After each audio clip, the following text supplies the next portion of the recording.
Donc aujourd'hui j'ai décidé de parler de politique. Alors qu'est-ce que la politique? La politique, sans revenir à des définitions anciennes, c'est une arnaque, c'est un mythe qui veut nous faire croire que on participe à la vie de la cité, à la vie publique, à la décision.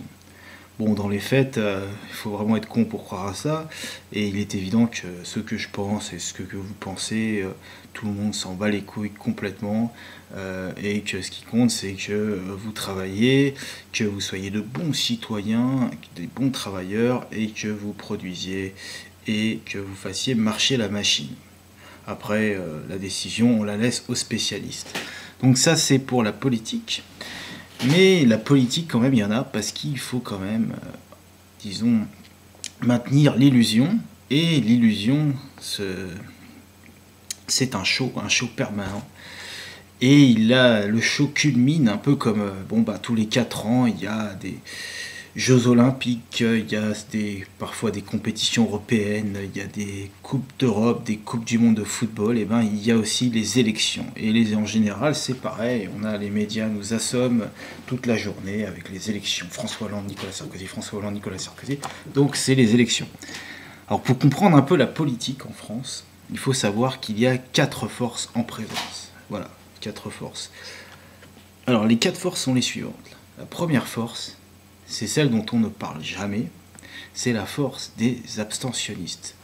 C'est-à-dire les gens qui n'en ont rien à foutre. Alors ces gens-là, ils ont compris que, en fait, tout ça, c'était du cinéma, et que, en fait, on n'en avait rien à foutre de ce qu'ils pensaient, et que, ils ont un peu lu des livres d'histoire. Ils savent que, quand ça doit merder, ça merde, qu'on mette le Christ ou le pape à la tête, la crise, elle arrive, et tout cela ne changera pas grand-chose.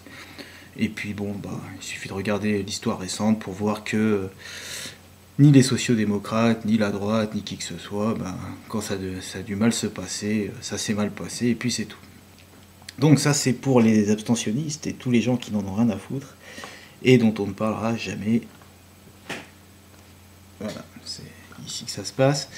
Donc ces gens-là, on n'en parlera pas. Et on va passer donc aux gens sérieux, c'est-à-dire les 3 forces en présence, ceux qui font le jeu de la politique, qui font de la politique. Alors ces 3 forces, il y a la droite, ensuite il y a les sociodémocrates, et il y a la gauche. Alors on va commencer par la droite. La droite, qui c'est qui est à droite? C'est d'abord des gens qui profitent du système. Et puis, à ceci, ça colle des gens qui en profitent moyennement, mais qui sont assez couillons pour penser que ils ont vraiment besoin des gens qui profitent du système pour que le système se maintienne, et donc ils ont peur, et ils votent à droite.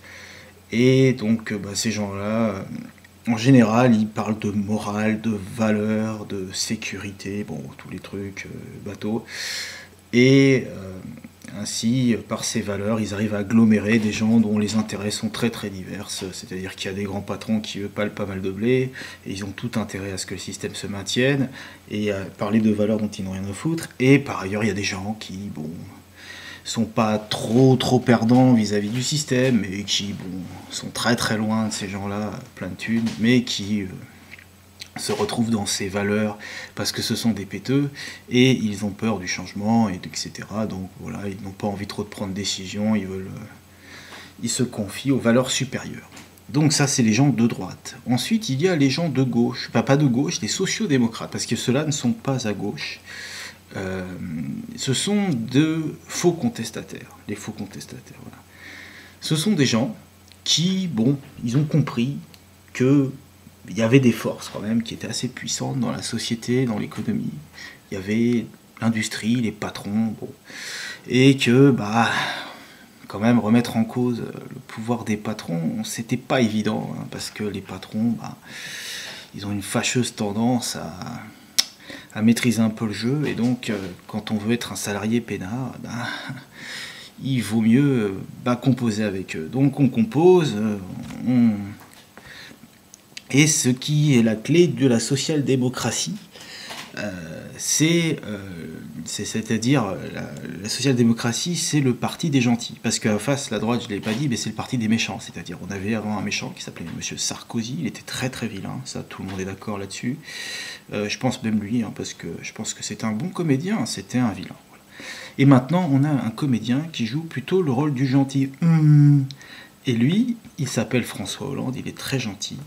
Et il est arrivé parce que les gens étaient fatigués du Louis de Funès un peu vilain, un peu méchant, qui bougeait beaucoup. Donc là, on a mis un Bourvil très sympathique. Et donc, le discours de la gauche, de la fausse gauche, ou de la, je sais pas, de la social-démocratie, c'est qu'en fait, pas d'inquiétude, on est dans un monde très sympathique et que tout peut arriver grâce à la croissance. Alors pourquoi la croissance? C'est vraiment le pilier, le mantra de la social-démocratie. Pourquoi la croissance? Eh bien tout simplement parce que la social-démocratie n'a aucune intention de bousculer les patrons. Bon, ça c'est une chose qui est claire, les sociodémocrates n'ont jamais remis en cause l'ordre établi économique. Donc les patrons sont au sommet, ils font marcher l'industrie et il faut de la croissance pour pouvoir redistribuer des miettes. Parce que si une machine est riche, ben, quand un maître est bien repu, il jette des os à son chien et le chien qui a chassé, qui a bien travaillé, il est content parce qu'il ramasse des os, des miettes. Et donc ça s'appelle la croissance. Il faut que le maître soit bien repu pour qu'il tombe des miettes pour les autres. Et donc c'est le principe de la social-démocratie, c'est surtout n'attaque pas le maître parce qu'on risquerait de... on n'a pas trop envie de s'attaquer à des choses comme l'autogestion, tout ça. Non, ce qui compte, c'est donc la croissance. Et il se trouve que parmi les sociodémocrates, là encore, s'agrègent des intérêts très divers. On a d'une part des faux culs. Les faux culs, ce sont les gens qui sont en fait étroitement par extraction liée aux maîtres de l'économie, c'est-à-dire, je ne citerai pas de nom, mais bon, il suffit de voir d'où viennent ceux qui dirigent la social-démocratie, il suffit de voir où et à quel dîner ils assistent, à quelle réunion sur Internet on peut en voir certains, comme un certain politique dont on a souvent du mal à comprendre l'addiction, dont les guignols se moquent assez souvent.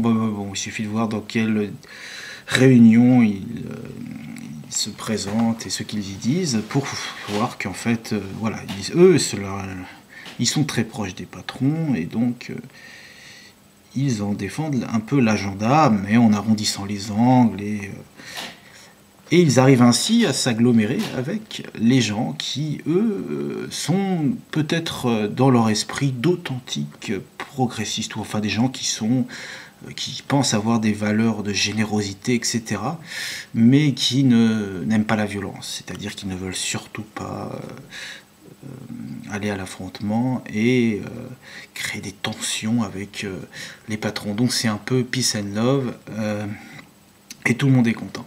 Donc ça, c'est la social-démocratie, et pour que tout le monde soit content, il faut de la croissance. Alors le problème, il est évident, c'est que la croissance, il n'y en aura plus, c'est terminé. Mais oui, parce que la croissance, c'est la croissance de la production, parce qu'ils sont en train de... Tout le monde est en train de dire qu'il faut revoir la façon de calculer la croissance. Mais le problème, c'est que quand on veut se loger, il faut la croissance des logements. On peut dire la croissance du bien-être, ceci spirituel, du nombre de livres produits. Mais non, ce qui compte, c'est quand on n'a pas de logement, c'est d'avoir un logement. Donc il faut croître. Il faut une croissance matérielle.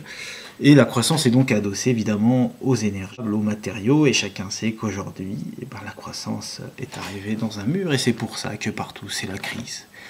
Donc les sociodémocrates nous racontent des blagues, évidemment.